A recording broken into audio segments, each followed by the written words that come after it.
Hello everyone and welcome back to Let's Play Super Mario Land 2. It's the 6 golden coins. The last part we got here to Mario Zone, which is a really weird place to say the least. And now we're actually gonna go and finish off the game because levels get short from here on. Now Mario Zone, first off, can I just say about how weird of a concept this is? Mario has his own robotic statue of himself in his kingdom. Also, this is actually one of my favorite levels in the game. Mostly, well, I don't know how I didn't get hit there, by the way. Because the clockwork actually works like clockwork for once. Like, those gears that are stationary there to the left, you can stand on multiple parts of them like you could the roofs in, Pumpkin Zone. It's also, I love this place because you get, carrots naturally, which is pretty rare in this game, weirdly enough, for being the game-exclusive power-up.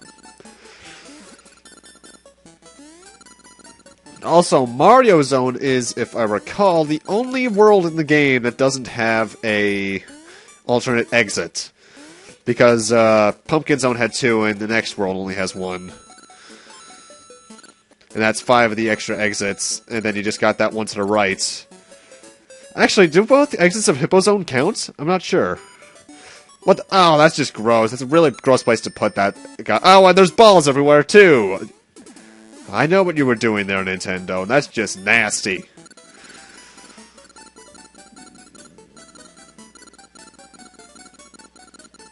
Can you tell I love doing this yet? Whenever a game gives you a flying ability, it's generally really good. Generally. There are cases of it just being complete and total shit. I'm looking at you, Superman 64. But Mario games get it right. Except for the propeller suit. I honestly don't like that thing that much. But the squirrel suit in Wii U is great. It's weird, too, because some of the enemies here are actually recycled from Space Zone.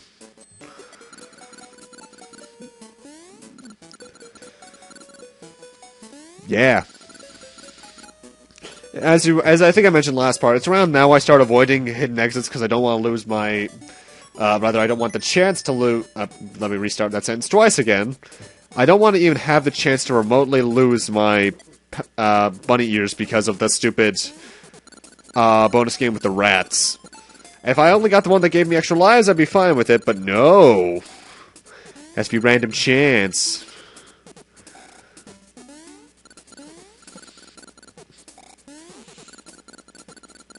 Also, we get, I think, the only appearance of bullet bills in the entire game here. And they're not even bullet bills, they're bonsai bills. In bullet bill size. And we get the return of the conveyor belt sprite. And random-ass toy soldiers. I don't get that, but okay. In fact, I will say, Mario Zone is the weirdest zone in the game. However, it's also my favorite. Also, jump on this block and right above the candy cane thing here because it's much faster. Otherwise, you have to go through a slow platforming segment with crane games, and it's just, ugh. You also get to see a Koopa Shell murder some things. Now, the main gimmick with this level, I'm skipping over it almost entirely until here, I believe, because I needed it, is that these black chain balls will move around along the chains, whereas the others won't. But if you know how to use the bunny hood appropriately, I know it's not called the bunny hood, but still, I'm gonna call it that by instinct due to that one game. It's really simple to do.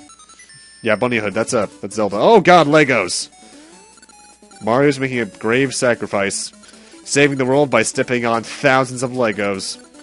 Though, honestly, I never found that painful. Maybe I'm just weird. Though, let's be fair, we all knew that. This is also one of the 3 levels I've ever found the money bag in. There's one right towards where the boss is.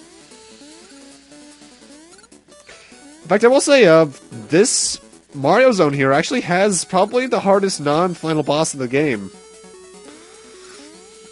And by the way, the money bag I was talking about is right below me right now. You can just barely see its sprite, actually. And with that, we're done the level. And the boss are the 3 little pigs from that old nursery tale. Each of the 3 pigs takes 3 hits, so that's why it's the hardest, purely due to the amount of HP it has.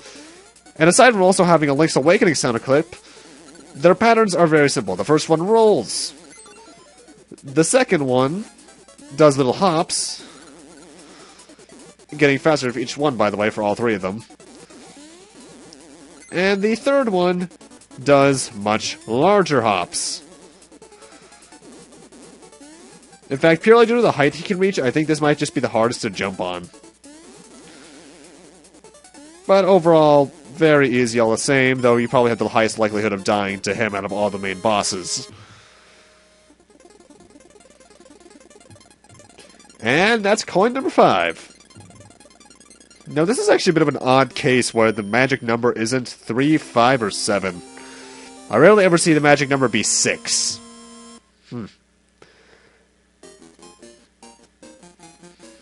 Anyway, time for the final of the worlds of the game. Oh god, game over. Welcome to Turtle Zone. You know what this means? Water level! I really wish I had the bunny ears at this point, because then I could fly over a large chunk of this level, but nope, I have to go the long way. Though I actually really do like this game's water theme. I don't know why I do, I just do. Sharks are invincible to everything aside from stars, I believe. So watch out for that.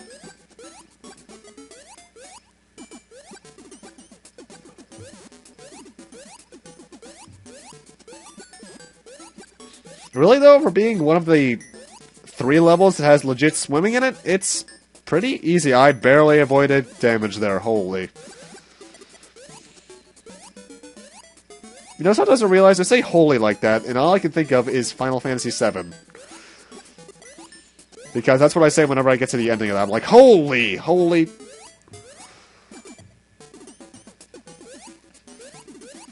I don't like 7's ending that much, actually. Mostly due to how vague it is.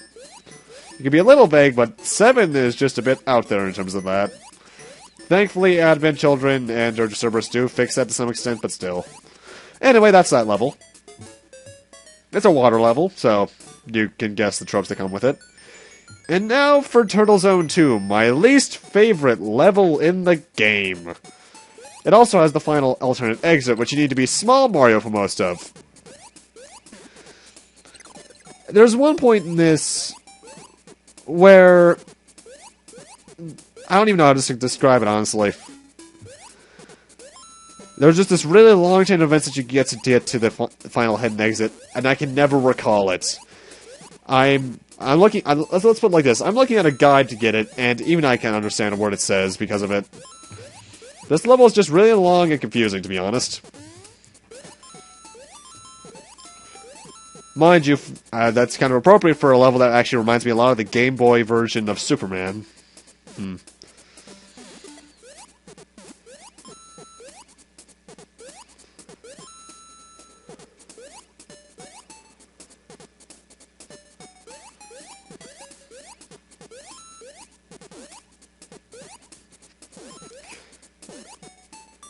It's kind of weird, honestly, because... Well, actually, not kind of weird. It's really scary for this level, honestly, because I think this also might just be the longest level in the game. The final one maybe notwithstanding. And for me to be Small Mario through most of it, that's pretty frightening. Also, I'm not sure if the 1-up trick works in this game if you just jump on the same Koopa shell multiple times. I've never tested it. Whoa, Gordo! I think to get on the path towards the alternate exit, though, I think you need to start heading left here, or head farther right in a section later on. Also, if you're looking for 100% guides... Ooh, yeah, that's number 3 for me, by the way. I don't know where any other money bags are in the game. Really? I would be able to tell you more about the alternate exit. First off, I remembered where it was. And second off, if a lot of this level didn't just look the same... Mind you, you could partially blame the Game Boy Color monochrome graphics style for that, but still. Also, I find it weird this game never got a kind of DX release with extra content. Because Link's Awakening did, Metroid 2 I think was supposed to. And a lot of other stuff, but I'm surprised this game of all games didn't get one. Eh. Anyway, I'm going for a bonus game because I want a chance to try and get an item here because the upcoming level is better with a bunny hood. It's not the bunny hood, Kyle. Stop saying that. This isn't Majora's Mask. As much as I want it to be.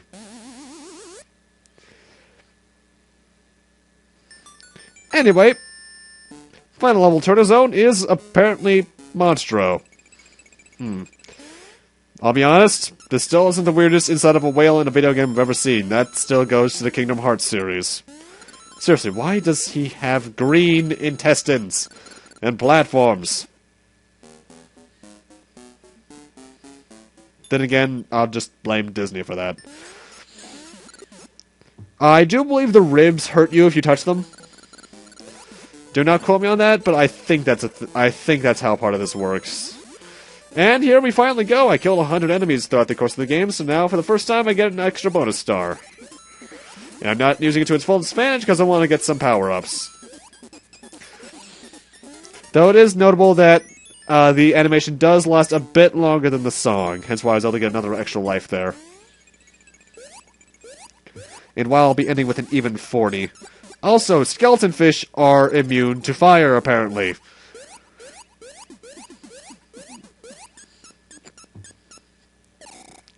You know, I only just now realized that the background here is animated. Huh.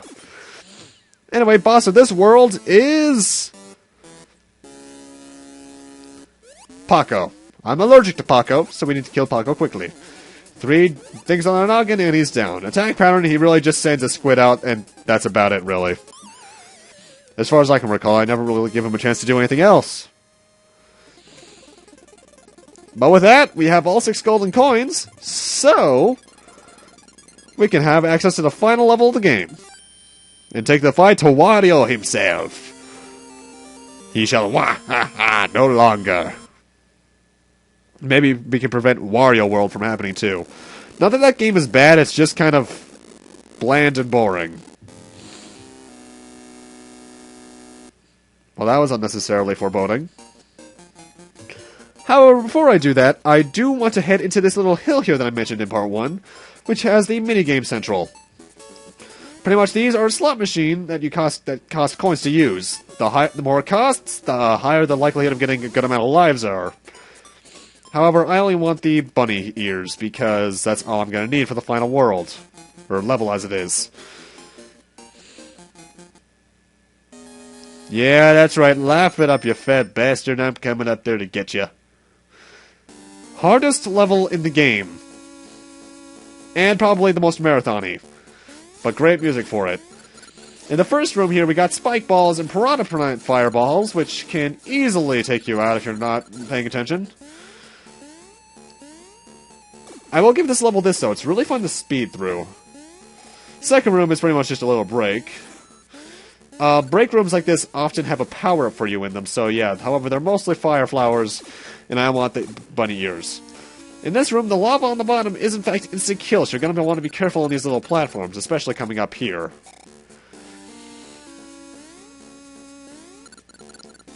Oh boy!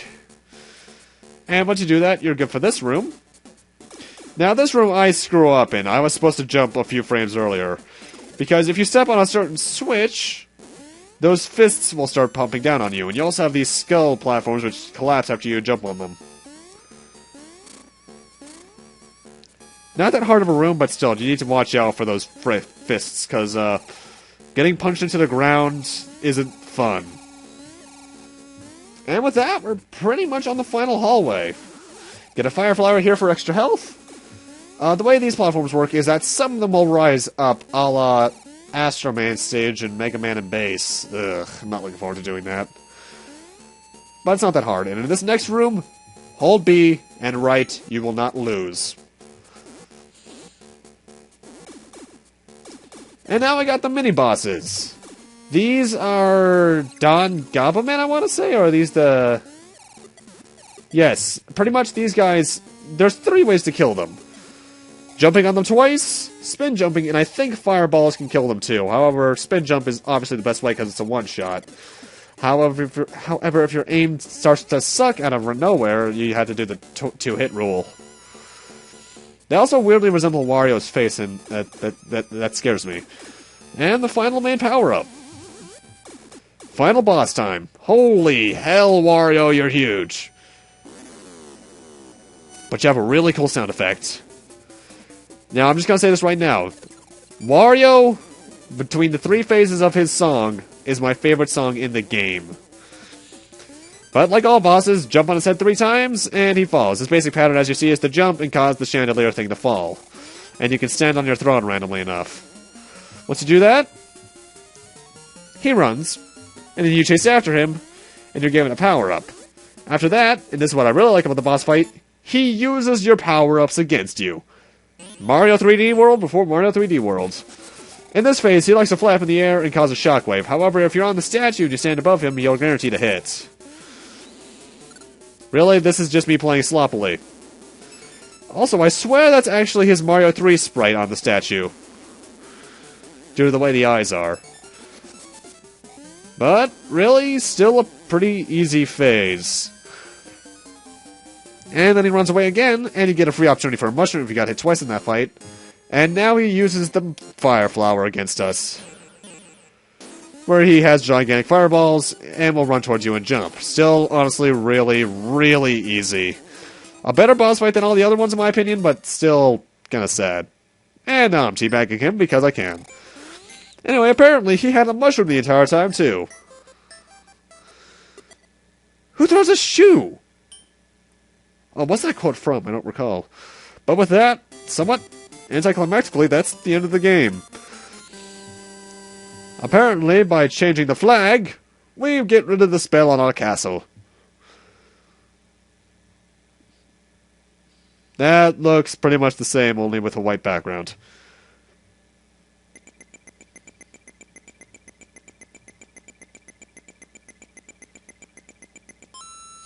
I like that.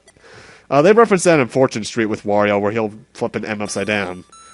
And with that, we get another awesome credits theme, and a reference to Mario 1, because Peach says those exact words to you in Mario Bros. 1.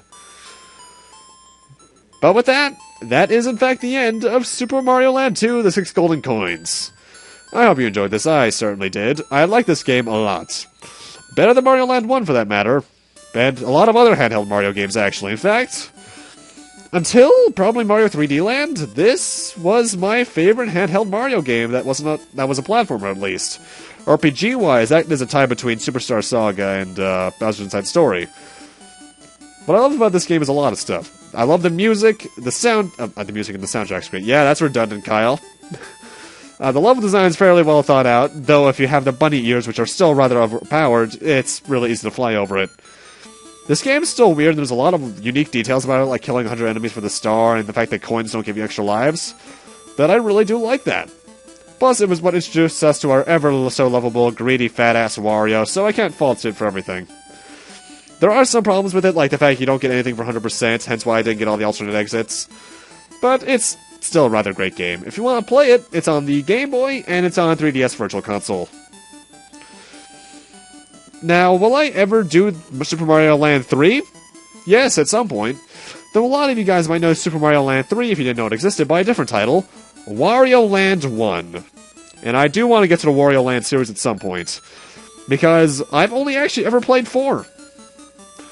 Never got far in 4, but I've still played it. So look forward to that. But the next time we meet in the Mario universe, I think it's about time I head back to the NES, because I have not touched any of the NES games yet, which surprises me to no end.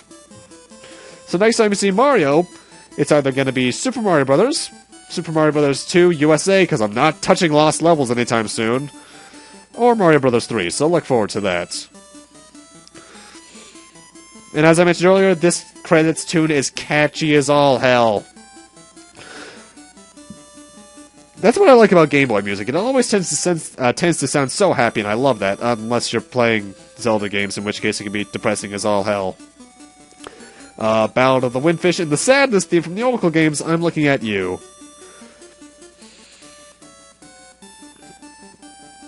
But yeah, I love this game. Been playing it for years and probably will play it again soon. But with that, I'm going to end this Let's Play off here. Thank you guys for watching, and I'll see you guys next Let's Play, whatever that may be.